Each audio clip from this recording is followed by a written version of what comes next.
make sure that I honored her today in our conversation today. I'm a 2020 quarantine pandemic COVID-19 graduate. Martha knows what that feels like of not being able to have the graduation, but knowing that your family and friends were rooting you through a very, very difficult journey of balancing. And this is my family. And the two little girls you see here, their names are Faith and Grace. We adopted them 3 years ago. And I'm constantly trying to have conversations with them just on their identity and what does it mean with family, and what it means to be a young woman, even as a little girl. But that's just a little bit about me that I wanted to share. And also knowing like I'm a person with a disability. So I have an invisible disability called myasthenia gravis, and I also have ADD. And so it's imperative that I share that in this space so that people know, as women, sometimes we've been taught to fit into a certain template of what that looks like professionally, personally, and even within our leadership. And so I like to disclose those things because for no one to put to box me in. And I feel like as women, sometimes even in the day to day, we're being boxed in on how we're supposed to show up versus how comfortable and how we can just be inspired to show up in our unapologetic and authentic selves. So I want to hear from everyone. What comes to mind when we say woman to woman? What comes to mind? Or when do you use the phrase woman to woman? When you need to have a come to Jesus with your friend. Come to Jesus with your friend. Okay. Thank you, Krista. Who else?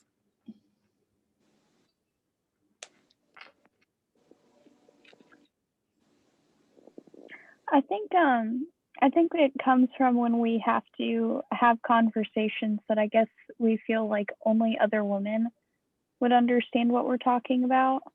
Thank you, MJ. Anyone else when we hear the phrase woman to woman?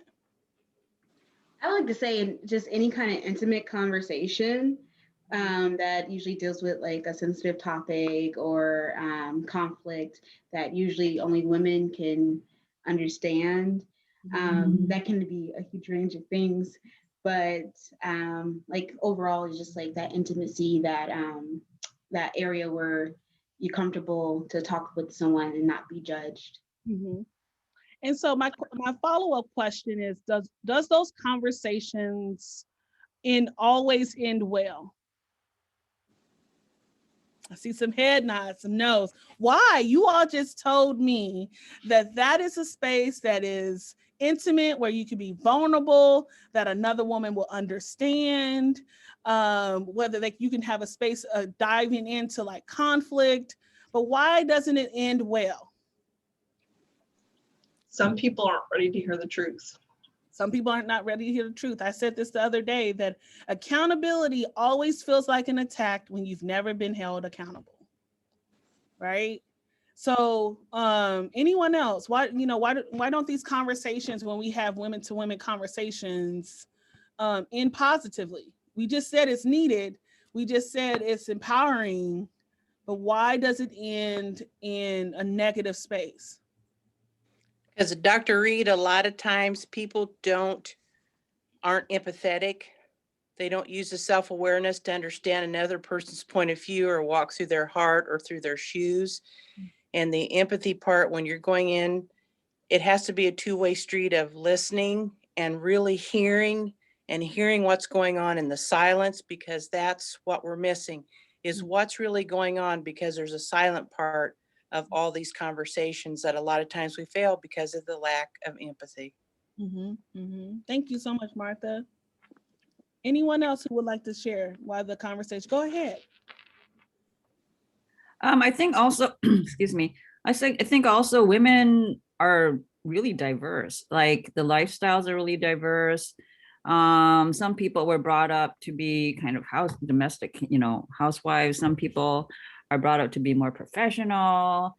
And then I feel like everyone comes from a different household that I think it varies so much in terms of attitude towards women or attitudes towards you know, what a normal woman's life is. And so I don't feel like there's any kind of real consensus. And people just have such varying backgrounds and just come from different realms of life.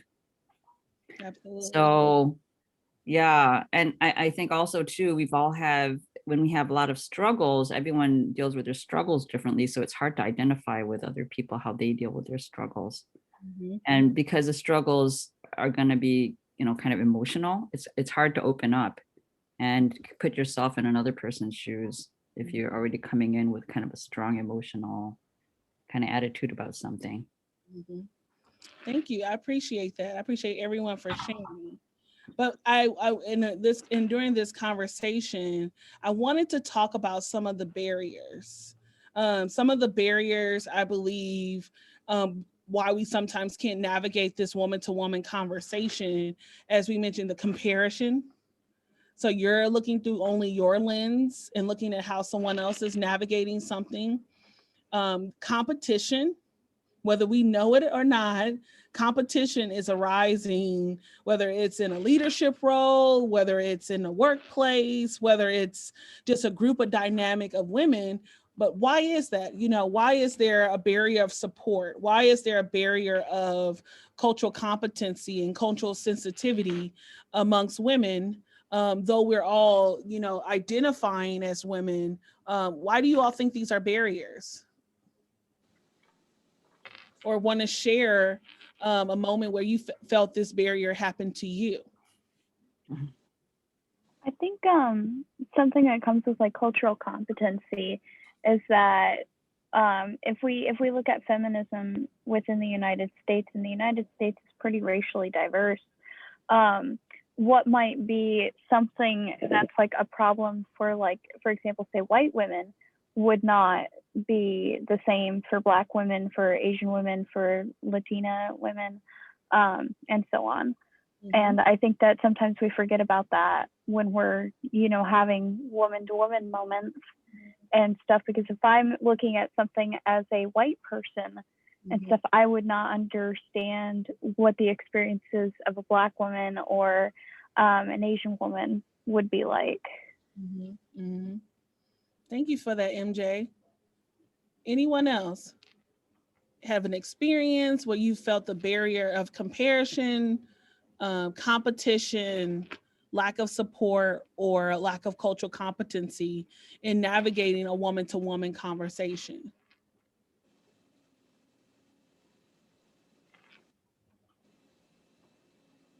I want to say yes. Like, I haven't experienced it lately, or I would say like outside of like a classroom experience, because there's been times where I've had tried to talk to like female classmates about things, and like everybody feels the need to be the leader or the organizer or the person in charge.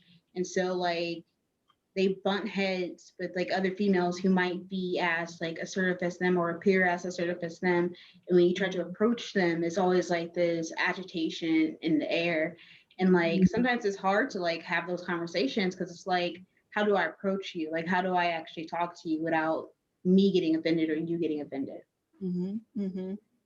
So could we really have woman to woman conversations?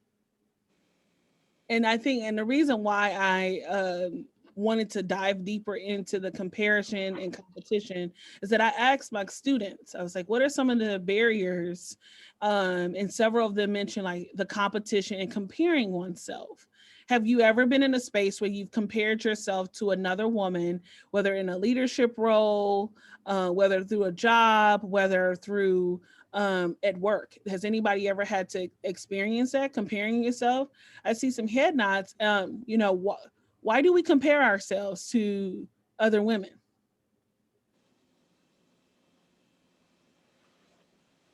I wonder if, oh, go ahead, MJ. I'm sorry. sorry. I wonder if maybe it's because we view other women as competition because we've been raised kind of like we weren't explicitly told growing up that, you know, other women are competition, but, you know, like a popular trope in TV is like two girls fighting over the affection of one guy. And like Batch. stuff like that kind of like ingrains itself into you, and it starts to seep into other aspects of your life. So if you're at work and let's say you have a male boss, you know, you're going to be fighting for his approval with other workers rather than working with your fellow women to do better. Thank you, MJ. Anyone else? I was just thinking that I compare myself to other people that I want to be more like. So if I see a person that's already reached a goal that I want to reach, I think, how are they different than me, and how might I get some of the features that they may have in leadership, or things like that. And I don't know, I guess that's what I think of. I compare myself and I think that person's where I want to go, and so what can I do to be more like that person, to maybe appear more like a person in that role already. Absolutely. And I think the same things that we have listed here as barriers are actually we can also utilize as tools and resources to support it. So if we had the comparison as you were speaking about, Chris, it's more so I'm comparing myself because I am admiring that person. And competition, it could be healthy competition where we're competing not against each other, but working together to navigate something, and utilizing support as a resource of, hey, I noticed that you are behind on this. How can I support you versus belittle you because you're behind?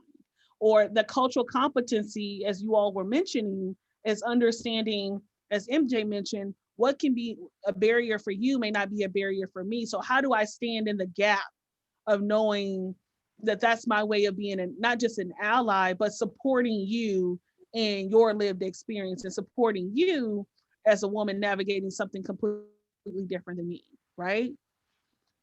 I wanted to know, how do you know you're personally not creating barriers for other women? How do you know that you're not personally creating barriers for other women? I would say like a barrier that I often see for like women in the workplace is just like the exchange of information. And like, so you see like another young woman who joined the force, but you don't tell her about the meetings. You don't tell her about like the culture of the environment, like, or like how some things that you shouldn't say or do, or some sensitivities you need to have, like allergies or whatever, or like sensitive topics for other work people, like deaths in the family or something like that. Like just having that exchange of information can bring people like closer into the loop. But like keeping them outside of that is sometimes some people's goals, like just by not telling them what they should know. Thank you, Lily. Anyone else? I would love to hear. This is a space of vulnerability. How do you know that you're not creating barriers for other women?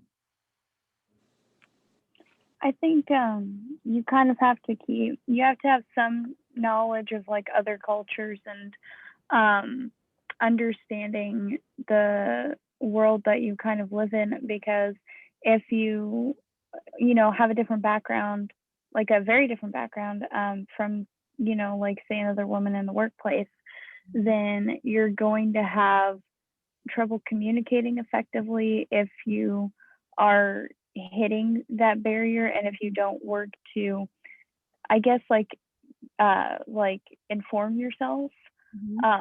You're kind of not necessarily creating that barrier, but you're not helping take it down, if that makes sense. Show of hands or use of the emojis. Have you ever accidentally created a barrier? Show of hands. Show of hands or emojis in the group chat.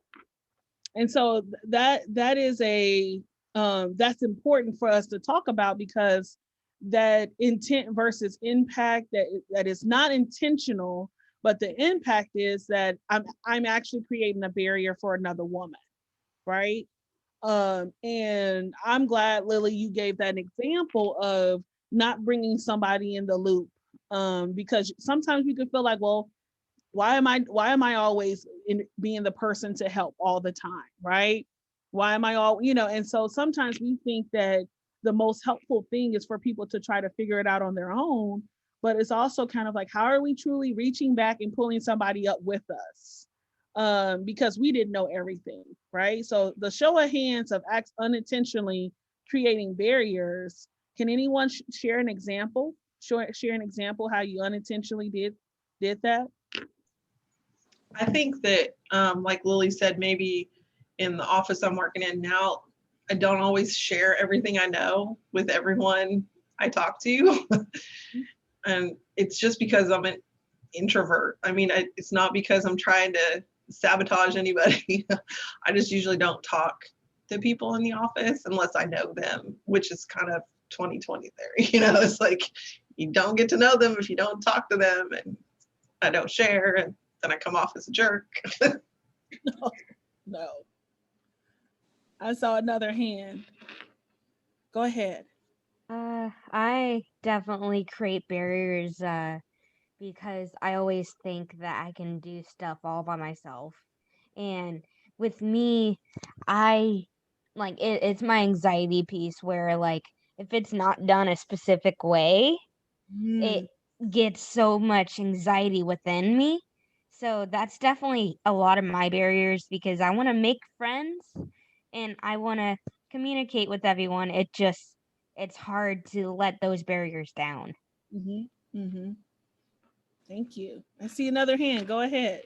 Hi, I just wanted to make a comment that, frankly speaking, I think the only time when I experience some competition or bad interaction with another woman was just several years with my office mate, and later it turned out that it was because of a guy involved, so it was kind of a competition based on that, which I was not aware of, but I would say that I was providing information, resources to my office mate all the time, and the reaction I was getting from her was that I am annoying her, and so she was very unfriendly to me. So at some point I stopped providing resources and information that I had. And so later she realized that, yeah, without having those resources that I was providing her, or like subconsciously, yes, it did create barriers for her. And but at the same time, given that the first reaction was annoyance towards me and that I was irritating her, so at some point, I just stopped doing that just to make sure that I'm not provoking any negativity towards me while I was just trying to help. So I think that experience just helped me learn that sometimes it's hard to help a person if they don't want to get helped, or they don't want to receive help from you. And so from that time, I just started being a little bit conscious about or cautious about other people, and not to impose my help, or I didn't want to help a person for them to feel like I was imposing my help. So yeah. Absolutely. Thank you for that. And I think sometimes, a show of hands, if you've ever had a bad experience working with another woman, whether it's on your exec board or a friendship or work, did it cause you to put a wall up in interacting with another woman, regardless? Show of hands, right? And the reason why I ask that is because if we're already coming into spaces where we felt someone created a barrier for us, it's already a little bit difficult for us to start to engage in new relationships and new friendships and new spaces in supporting other women, right? And how do we hold our allies and peers when they're noticing that there is a barrier created, that we're making sure that we break that down? Or, if you already know the experience of being hurt, how do you make sure you're creating a space where, um, uh, is there two Kristas in here? Yes, your phone. Okay. Just wanted to make sure. We've had some Zoom bombers. Lily's like, we're on top of that. Sorry. Yeah, it just clicked in my head. I was like, wait a minute, wasn't she already in here? All right. Yes, I just want to make sure. I'm leaving the office, so I'm taking you guys with me. I wanted to talk a little bit about understanding microaggressions. And the reason why I think understanding what microaggressions happen, they happen every day, especially amongst other women, various cultures. And sometimes that also can become a barrier in really creating relationships with a multitude of different women in different backgrounds. And if we think about what we talked about earlier, sometimes that cultural competency and that cultural sensitivity can also mean that we're not really thinking about the lived narratives of all different types of women. Instead, sometimes we're unconsciously putting them in boxes, thinking that all women are supposed to act this way or have this particular journey. And so I want to make sure that people know that everyone on this call, whether you know it or not, has participated in some form of a microaggression. Okay. There's no such thing as saying that there's a person who has never fed into a microaggression, fed into it, or accidentally, because sometimes these are subtle insults that feed into assumption of a stereotype. And the reason why I say that is no one is perfect, but we may be creating unsafe environments for individuals, right? So when I think of my queer siblings and my queer with part of the LGBT community, if I'm working with someone who identifies as a woman and is a part of that community, I could potentially be using a microaggression towards that identity that she's also wearing, right? And so that is just something to think about, even when we think about microaggressions and really supporting all women in the workplace or amongst your exec boards and amongst your friendships. Is actually, do you know what it's like, or creating that space of empathy and understanding what their journey was, and understanding what you may thought was not offensive can be extremely offensive to them. And I just want to talk about a little bit about that. So when I think, and I'm coming from my lived narrative as a Black woman, understanding that these from a racial perspective of microaggressions, and understanding how these are really messages that people are unaware of, that's something, a hidden insult attached to it, and not realizing that that can also be a barrier of us really supporting when we lean into a conversation of having a woman-to-woman conversation of support. So for me, if I want to have a conversation with someone and say, hey, let's have a woman-to-woman conversation, but you've constantly said, you know what, I really don't see color, or you've tried to touch my hair multiple times without my permission, or you've said, oh my gosh, like, using certain terminology, like, you watch Love and Hip Hop, girl? Like, what is that colloquial gesture for? Right? And it's like, well, how do I lean in to have those conversations, that those are barriers for us to connect, right? Because you've been utilizing a microaggression that has allowed us to not connect from that. I wanted to share just a little bit more information about micro assaults, with our very conscious insults, the slurs, catcalling, intentionally misgendering and outing someone. Those are micro assaults. And that happens even amongst women to women, right? Micro invalidation. So thinking about that denial of an individual, this myth of meritocracy, this like everyone is equal, not thinking about equity. And then those micro insults, those using terms such as, you're so articulate, oh, that's so gay, that's not okay. And so if we're going to have these conversations of really inspiring one another comes with accountability. Have any of you ever experienced a microaggression or a micro insult or a micro assault from another woman? And what was it? If you could share with us. I think the most recent one that comes to mind was when I was telling someone that I knew that I had finally gotten a girlfriend, then I was really excited about it. And the first words that came out of her mouth were, "Oh, I had no idea that, you liked women because you don't look gay." Mm-hmm. And my thought was, well, what is a gay person supposed to look like? And also, I'm actually bi, but I feel like for this specific circumstance, I feel like her still saying you don't look gay still applies, because I know what she was meaning. Absolutely. Thank you for sharing that, MJ. Anyone else? Go ahead, Erin. I see your hand raised. When I came out as bisexual as well, I remember telling my mom, or not really telling, she kind of found out, but I've had her say I was half gay. And I get called a lesbian a lot, and that's really invalidating my sexuality. So I would feel like that's a microaggression to me. But it wasn't just my mom, it was other women as well. Absolutely. Thank you for sharing that, Erin. Anyone else who've experienced a microaggression or a micro insult? Definitely one for me.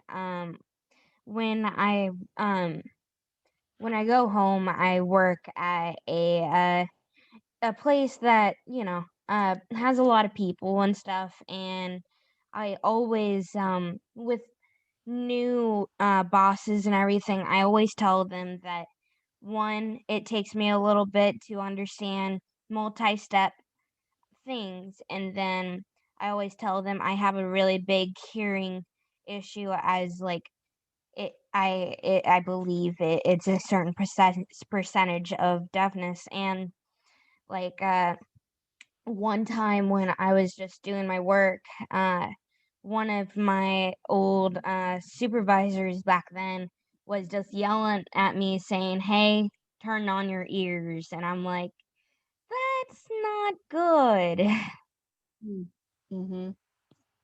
It's not okay. And it's hurtful because it ends up creating a space where you don't trust that person. And people don't realize that these micro insults, these microaggressions, it doesn't allow you to feel safe, even to disclose again. And sometimes you're just wishing for someone to step up and step in. But once again, as we talked about at the beginning, though we may be a part of this one community, even within this one community, we can be hurting, harming, and hindering one another.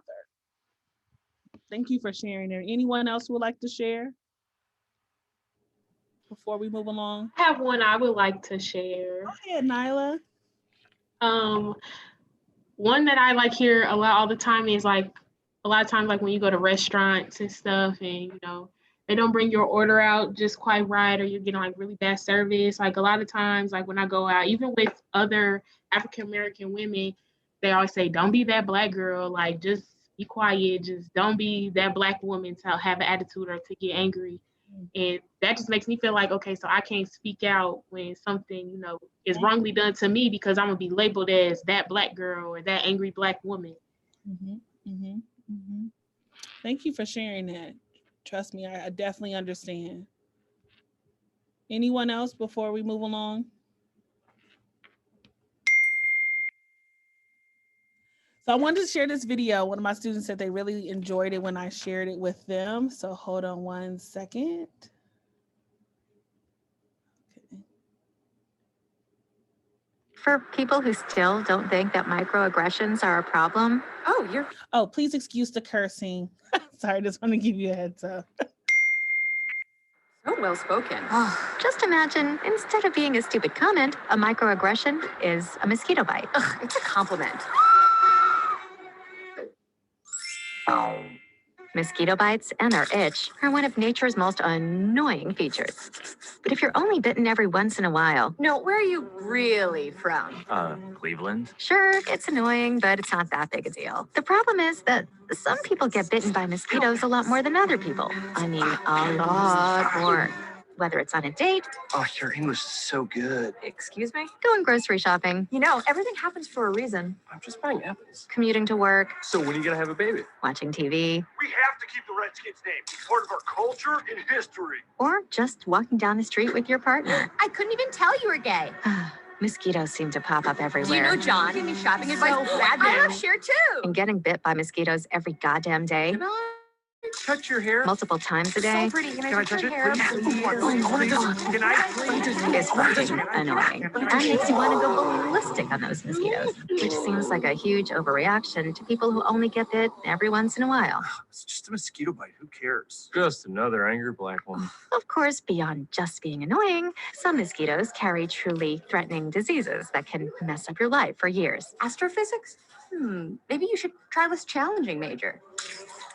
Ow, my dreams. And other mosquitoes carry strains that can even kill you. He looked like he was up to trouble, okay? I felt threatened. So next time you think someone's overreacting, just remember, some people experience mosquito bites all the time. You're all so exotic. Wow. And by mosquito bites, we mean microaggressions.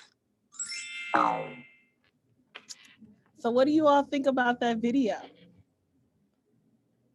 Just opinions, thoughts.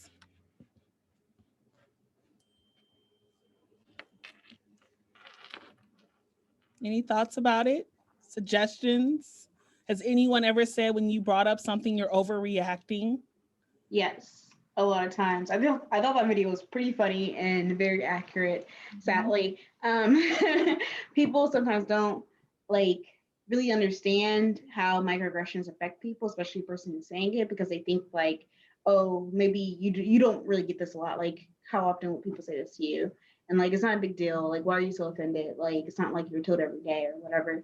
And chances are you are told every day. If not told every day, you're reminded somehow every day by social media or society or any rules or regulations that are obviously geared towards you. So it's very accurate. I like it. Love it. Thank you. Anyone else? Thoughts about the video? It was a nice, succinct way of, rather than, giving a 3-hour talk on it, it compressed everything down to under 2 minutes and still got the message through, which was nice. Thank you, MJ. And I think about when we think about microaggressions, let's also think about gaslighting. I am a huge person who likes to bring up just a conversation around gaslighting, because whether you know it or not, gaslighting plays hand in hand when we're trying to have, to really build and uplift each other as women and inspire one another, that we could potentially be gaslighting one another when it's time for us, that I felt comfortable, confident, and brave enough and courageous enough to come to you, believing that I'm going to have a brave, safe space.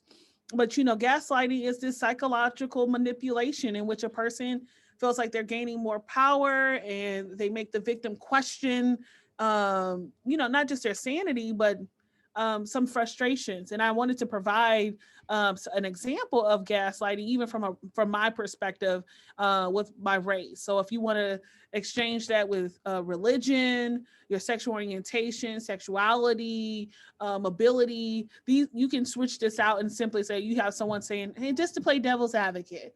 And I was like, well, the devil has plenty enough advocates, so why do you need to volunteer to be on his team? Second, it was just a joke. Or just calm down. Are you sure? And sometimes what we don't realize is that in those moments, we're looking for validation, someone saying that I hear you and support you. And even the simple, sometimes even in gaslighting, it's, oh, that person's a great person, so they can never do that, or they could never have said that. And not realizing then, wow, I've just had the courage to say something and bring this to your attention, but you're gaslighting me. And now you go back home, navigating the thoughts of experiencing a microaggression. And sometimes, to me, as somebody who can get really anxious, I'm overthinking now. Should I say something? If I say something, is someone going to ostracize me or exclude me? But most importantly, I think sometimes the mental capacity of trying to navigate feeling psychologically and physically unsafe is a lot. And the woman to woman and inspiring one another is to think about how are we thinking about creating braver and safe spaces amongst our community. I love this gif from Michelle Obama that don't ever let anyone make you feel like you don't matter. And to me, that means that you felt enough courage to say something about something that was affecting you. I wanted to talk about moving forward. What does true allyship, inclusivity, and accountability look like when you say women for women, right? What are your thoughts about that? What does true allyship, inclusivity, and accountability look like from your perspectives?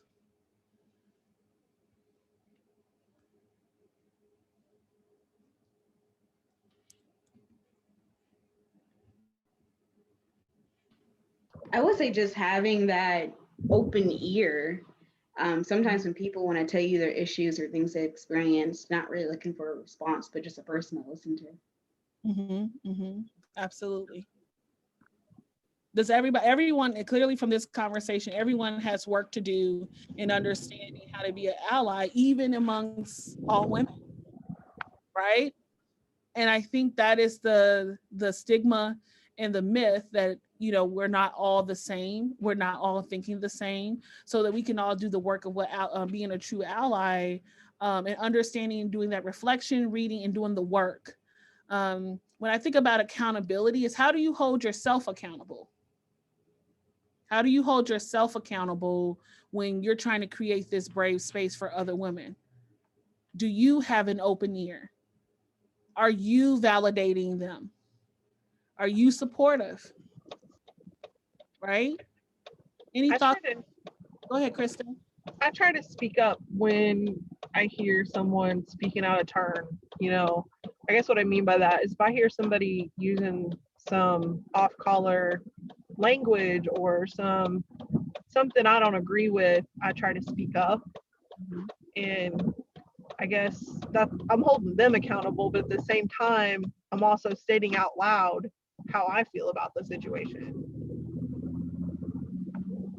And I think I appreciate that, Krista. I heard someone in the chat said, Alina said, it's hard, but very important. Yes, it's really hard, but it's needed. I think everyone here has, as I like to say, I've experienced a traumatic experience with another woman, thinking that I was able to confide and feel supported because I felt brave and safe.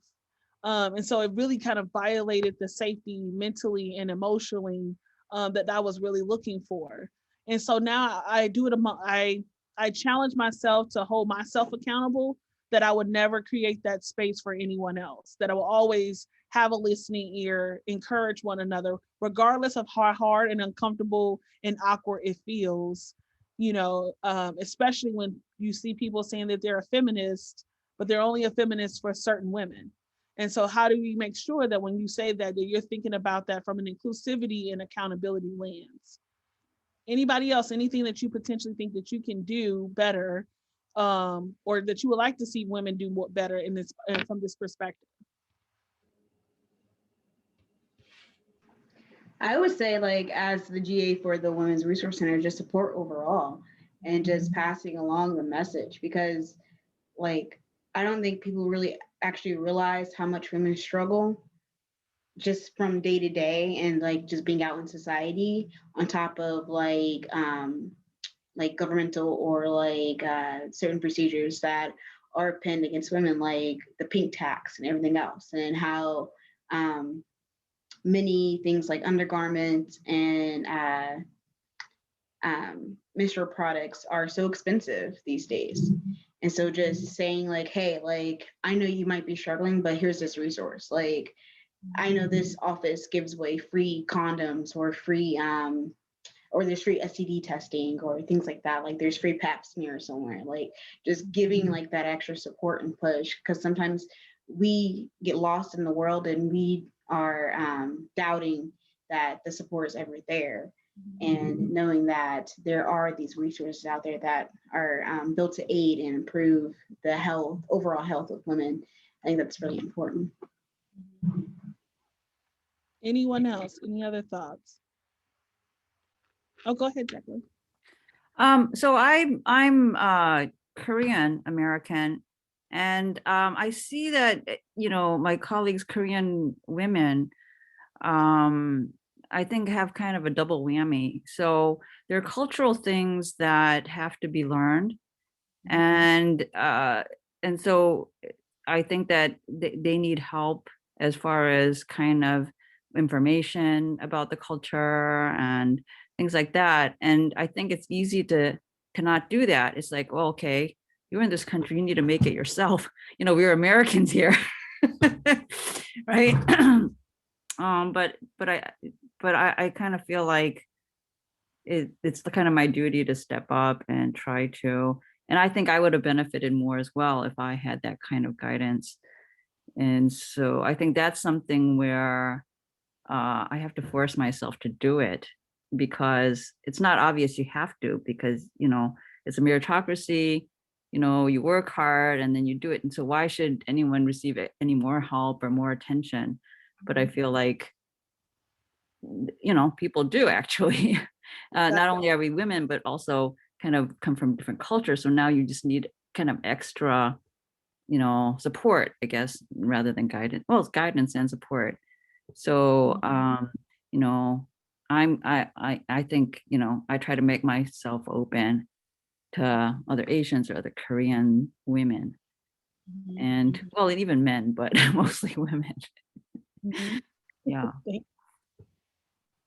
Any final thoughts before we move along? Just some better ways that we can continue to try to support one another in building these braver, safe spaces, and truly having, as you all said, an authentic, vulnerable woman-to-woman conversation and holding people around us accountable.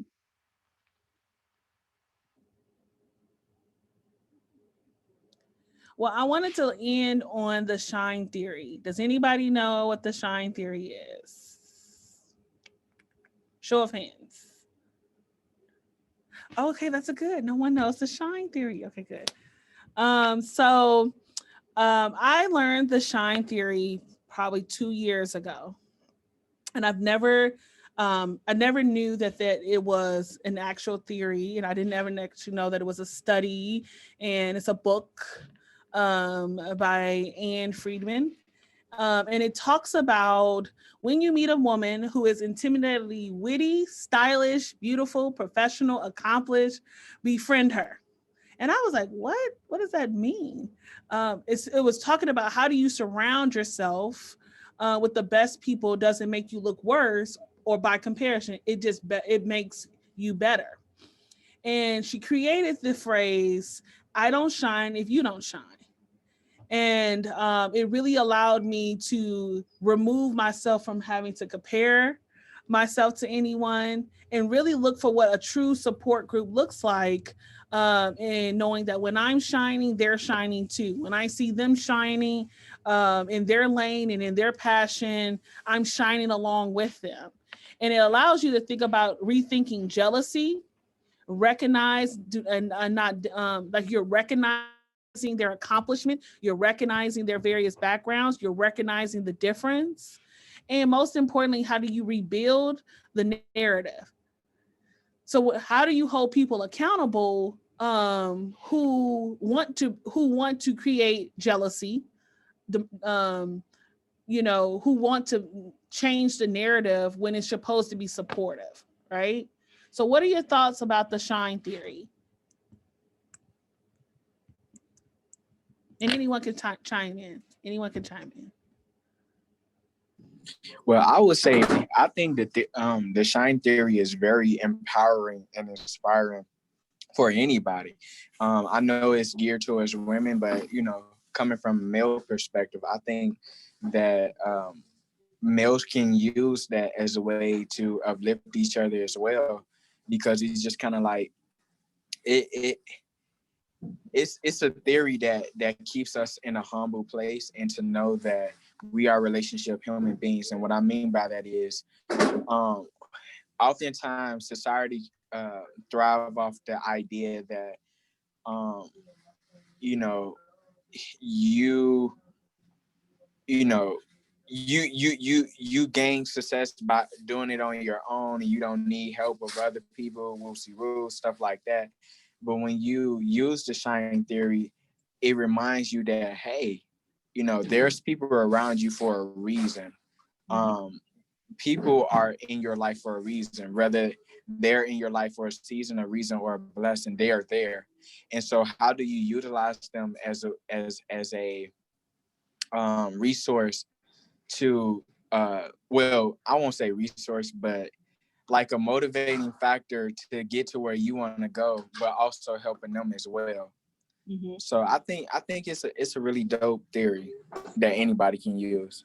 Yes, absolutely. Anybody else? Thank you, Marquise. Dr. Reed, I'm here. So this is Dr. Irvin. Hey, Dr. Reed. I love that theory. Yeah. And the thing is, that's what we were taught from the mother. Acknowledge your sisters, acknowledge those that are around you that are doing great things, and it'll bring the same thing to you. So I don't know if, and I guess the ladies on board or the gentlemen can say, are they being taught that from the ground up? Yeah. Yeah. I appreciate you sharing that, Dr. E, because I may be new to Indiana State, but I have the shine theory with any woman, but especially with Dr. E. And so I didn't learn this until a couple of years ago. And so it was more so I was navigating my own imposter syndrome. And you all know what that comes with comparison, competition, feeling like, am I good enough? Feeling like, are these other women supporting me? Do they understand? And then I had a great mentor who gave me this book, and it really shifted how I start to see myself and how I started to see the people around me and how I can inspire them just like they're inspiring me. And I think we don't enough of sharing that shine with someone as if it's just you shining alone. And so I'm going to end on a great closing, hopefully a great closing activity. I want you to think of 3 women, personal, professional, or a friend, or, if you don't, or they could be someone you don't know. And I want you to send them an email or a text message. Okay. I know most people like to text. In there, I want you to include what you learned today. I want you to share what you appreciate about them. I want you to share how you plan on to continue to support that person. And then I want you to share with them where you potentially could have shown comparison, competition, or a lack of support, because that's also creating the vulnerability. And share how when they're shining, what you appreciate about that, so that you have recognized their accomplishment. Does everybody get that? Everybody got their 3 people? Dr. Reed, if you send that to Lily, when we send the assessment out, we will put those in the assessment. Okay, good. Okay, good. But if anybody's thinking of that, I feel like everybody's like, let me get my phone, let me make my list. And it doesn't just have to be 3. It doesn't just have to be 3 people. And I think it's important for us to understand that we need to do a better job of leaning up on each other and being vulnerable and creating the woman-to-woman space, but recognizing the barriers, recognizing that everyone's navigating different microaggressions. But the additional thing that we have to do is utilize the shine theory more to break down some of the walls that we've put up because we've been hurt. Okay. And so that's all I have for you all this afternoon, this evening. Any questions, comments? You can ask me anything. I'm an open book. Literally, I have it tattooed on my arm. Yes. Okay, Erin, I see your hand. I was going to say I'm glad that Indiana State has you here. You are an awesome woman, and I really enjoyed your presentation, and I enjoyed what you said last night as well. I forgot to say that, so thank you. No problem. Thank you so much, Erin. I really appreciate you. Marquise, you have a question. Yes, I was wondering, how do you personally utilize the shine theory now, and When you first discovered it, what did it do for you? You probably said it earlier, but I didn't catch it. I had to realize that I can't get everything done by myself. And so whether that's sharing or showing gratitude to the women that I work with on a day-to-day, whether that's if another woman needs me to step in and have her back about something, I'm going to do that. That's also another way of shining that they felt vulnerable enough. So I'm going to use my leverage. I'm going to use my privilege. I'm going to use my platform to support. And I also think in a way of the shine theory is it removes this selfishness that you've made it or you've arrived by yourself. And so I know that I couldn't be here today without the women before me, the women who I work with, the other women across campus, the other women even on this call. Like this conversation couldn't have happened without all of you coming in, bringing your light and shining along with me. So great question, Marquise. Thank you. MJ, I see you got your hand up. Yeah, okay. So, number one, first thing. So I'm with the radio station here on campus, WZIS.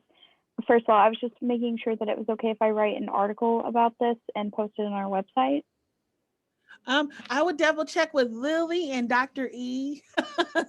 And I know both of them are here if that's okay, but yes, so we are always gracious for any publicity we get. I would just say leave out any information that might seem sensitive, like comments or experiences that people have exposed. Right. I was just gonna talk about who spoke and what all was like a brief overview of what we talked about, as well as probably the closing activity to get whoever reads it to maybe think about that too, if that's okay. That'll be great. And if you email me, I can get you information on the Inspired Women series for the rest of the semester as well. Yeah, thank you so much. You're welcome. Yeah. Any final questions before we wrap up, everyone? Please make sure you do this closing activity. And if you can, any of your closest friends, you challenge them as well to do the same, like to reach out and to share, especially any of this information about the Shine Theory and how to support and inspire all women, not just your circle, but all women. So thank you all for having me. Thank you, Lily, for inviting me. Thank you, Martha and Dr. I appreciate you all. And thank you, everyone, for sharing and being vulnerable with me. I do appreciate it. Awesome. Thank you, everybody. Thank you, Dr. Reed, for speaking. This was wonderful. If you would like, it looks like it's mostly